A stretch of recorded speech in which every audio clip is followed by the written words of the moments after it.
Hey guys, Doug B here. Thank you so much for stopping by. I really do appreciate it. Last week I posted part 2 on my tutorial of how to use the new commands in the ToneMaster Pro to control the Studio Pro 8 DAW. I was going to do part 3 this week, but I put it on pause. Now part 1 in this series did really good, getting over 3,200 views in the first week. I was really encouraged by that because I wasn't sure how many people were going to be interested in doing home recording. I took a chance on that video and it seemed to pay off. So I really dug into part 2, doing a lot of research, adding a lot of information, so much so that I had to break it up into 3 parts because otherwise the second part would have been too long, and I really only like to have my videos being like 20 minutes or so at the most.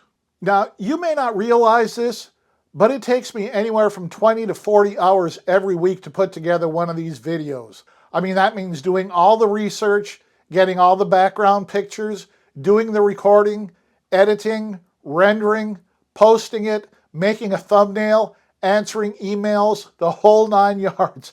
Sometimes it feels just like a full-time job again. But unfortunately, part 2 of this tutorial only got around 1/3 of the views that part 1 did. Right now it has just around 1,000 views, which is one of my lowest viewed videos in quite a while. And because I only got 1,000 views, YouTube is not pushing it out there very much. The dreaded YouTube algorithm keeps track of everything like this, and when it doesn't see a lot of movement, it doesn't push out much content, and I'm not getting many new subscribers.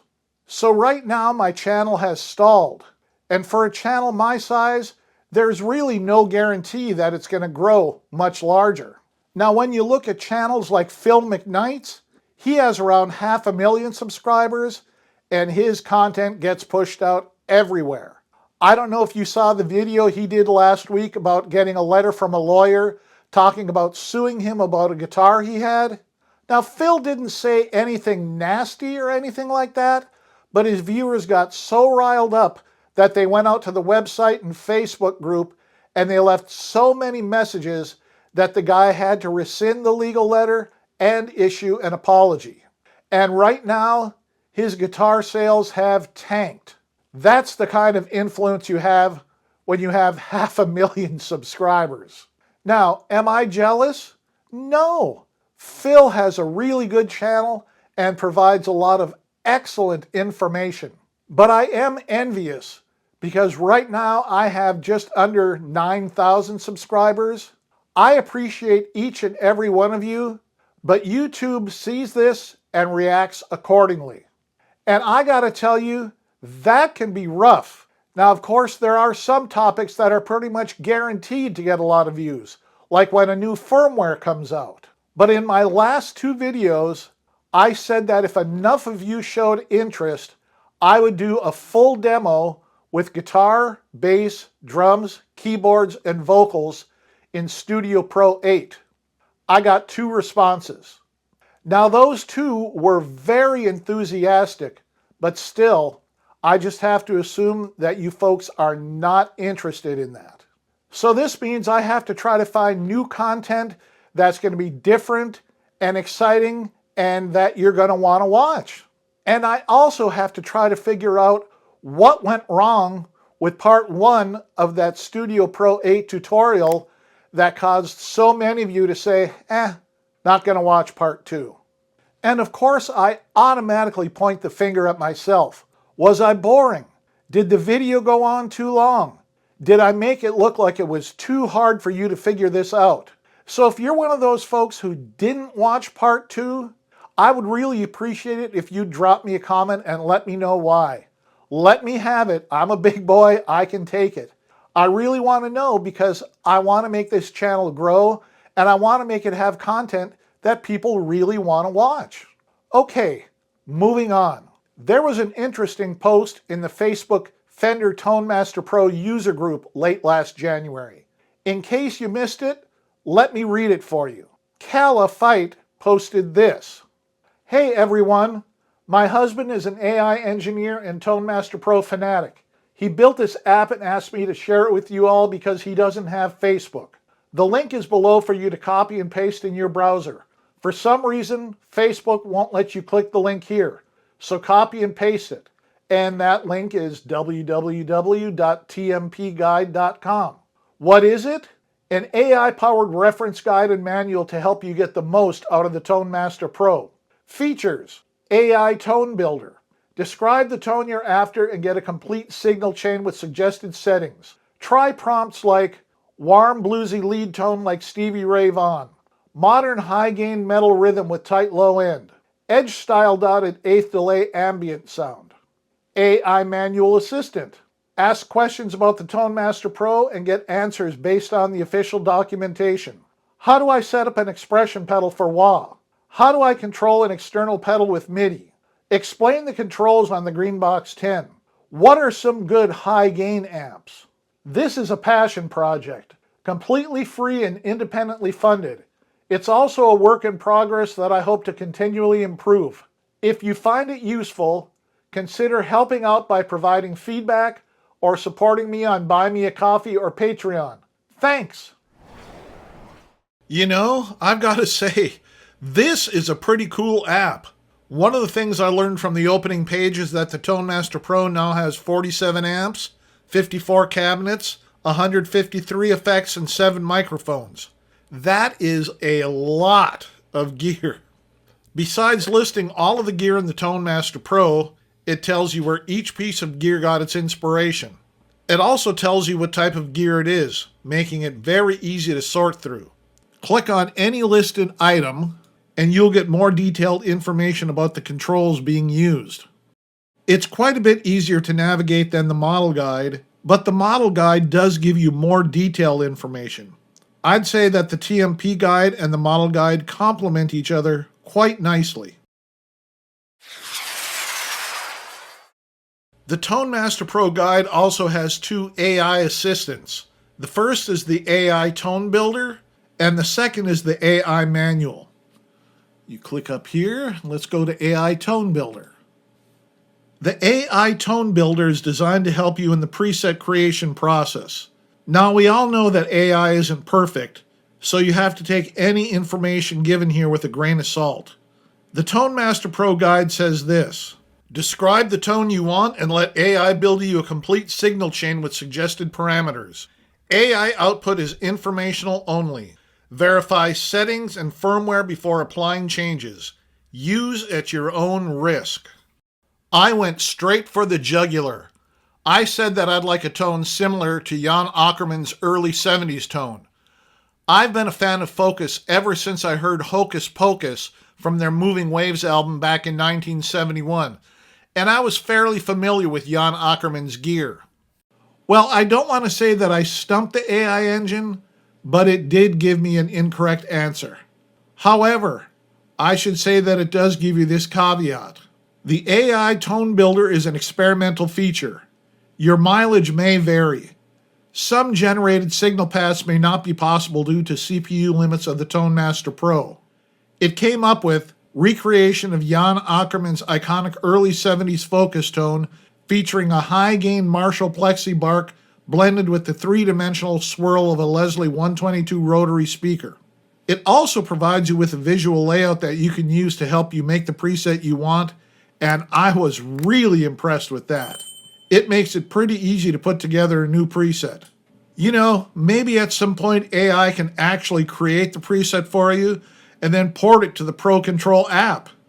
After giving you a potential layout, the Tone Master Pro guide also gives this information. Jan Ackerman's signature Focus era sound was achieved by splitting his guitar signal between a dry Marshall 100-watt stack for punch and definition and a Leslie 122 rotary speaker cabinet for his iconic swirly modulation. Getting back to my test. First off, Jan Ackerman used a Les Paul Custom. He liked the Les Paul for the sustain, but he didn't think that the humbuckers had enough treble. To get around that, he used a Color Sound Power Boost. The Color Sound Power Boost was one of the very first overdrive pedals to hit the market. We don't have the equivalent of the Color Sound Power Boost in the Tone Master Pro, or do we? Doing more research on this pedal, I found that there are a number of pedals that are either clones or are very similar in nature. One of these pedals is the BK Butler tube driver, and we have the tube overdrive, which is based on the BK Butler tube driver. It has a tad more mid-range and compression compared to the Power Boost, but can easily be set up for similar tones and may be a better choice for bedroom setups and mid-scooped amps. Now, if you look at the back of the Moving Waves album, you can see the band performing, as well as the equipment that they used. Jan Ackerman primarily used a solid-state Fender SS1000 Super Showman amp to achieve his signature gritty, high treble tones with the band Focus, specifically during their peak in the early 1970s. While a Marshall Super Lead 100-watt head has appeared in photographic evidence of his setup, his iconic sound for hits like Hocus Pocus was crafted using the Fender solid-state rig, often paired with the Color Sound Booster. So while he may have used Marshall gear at times, the iconic Focus sound was rooted in a Fender solid-state setup. Besides being solid-state, this amp head is really a preamp, as the power amp is built into the speaker cabinet. It looks like he is using the XFL 1000 powered cabinet that contained 4 12-inch speakers. This drove guitarists nuts back in the early 70s, because as far as we were concerned, those new solid-state amps sounded sterile, except for when Jan Ackerman used them. It provided him with a unique, sharp, and biting sound, as mentioned in a Guitar World article. His amp is sitting on top of a Leslie rotating speaker cab, and he did occasionally use that. Looking at the layout that the Tone Master Pro guide provided, it starts out with a volume pedal.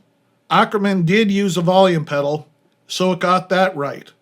But then it has a wah pedal, which he definitely did not use with Focus.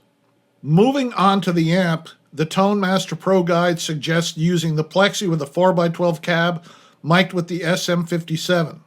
Now, I'm sure some of you might say that I'm being a bit picky, but a Marshall Plexi and a Fender Super Showman are not similar in tone or design.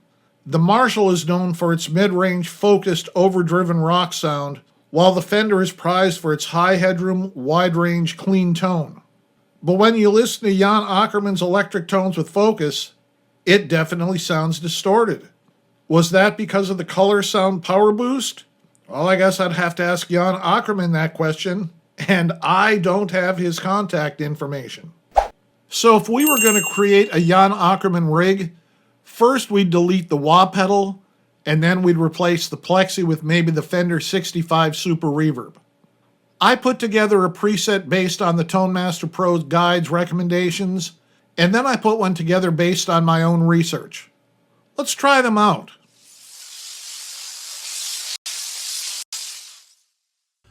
Okay, this is the preset that the Tone Master Guide came up with.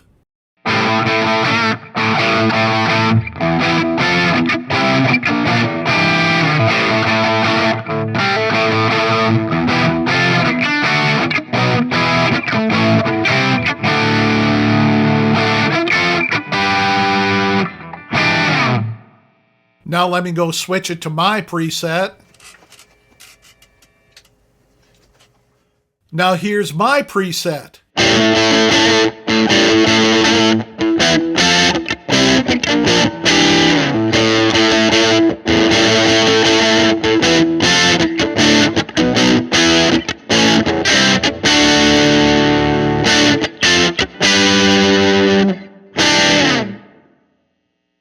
Now honestly, I'm not really happy with either of them, but I think mine is a little closer. Especially when you bounce back and forth. Let me step back to the Tone Master Pro and I'll show you what I mean. Again, here's my preset.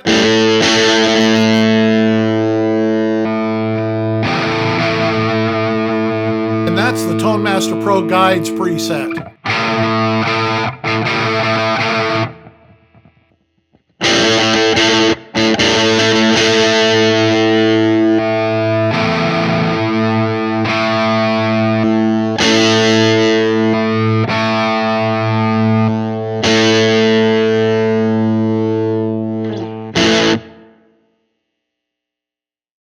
The AI manual section is really only for answering questions that can be found in the owner's manual.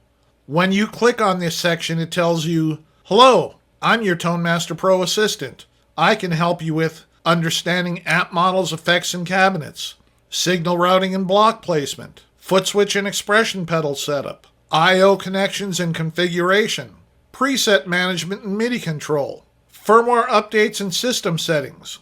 What would you like to know?" I tried asking it if the tube overdrive was similar to the Color Sound Power Boost, and it came back with, "I don't have specific information about that in the ToneMaster Pro documentation. Could you rephrase your question or ask about a different feature?" Then I asked it, "How can I switch from preset mode to scenes using MIDI?" Again, it came back with, "I don't have specific information about that in the ToneMaster Pro documentation. Could you rephrase your question or ask about a different feature?" Next, I asked it, "How do you access scenes in a preset?"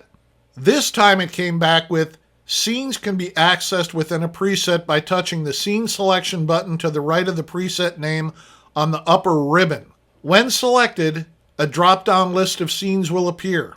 Touch the scene to load it and close the menu. This is particularly useful for switching scenes while viewing block parameters to see how the settings vary across the scenes." Owner's Manual, page 23. For my last question, I asked it, "What settings do I need to use if I'm connecting my ToneMaster Pro to a guitar amp?" It came back with, "When connecting the ToneMaster Pro to a guitar amplifier, you should set the rear panel outputs to instrument level. This is detailed in the Effects Pedal Board with External Amplifier Setup Diagram." Owner's Manual, page 42. So as long as you ask it basic questions, it will give you the correct information. Now, I had a good time trying TMPGuide out, and I would certainly recommend that you try it out as well.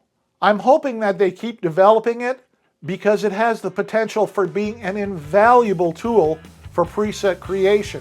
So try it out and let me know what you think about it. Did you like it? Was it not your thing? Drop me some comments down here and let me know. Now, I'm not sure what we're going to be talking about next week, but I should be here barring any unforeseen circumstances. So until then, stay warm, and I will see you next Wednesday.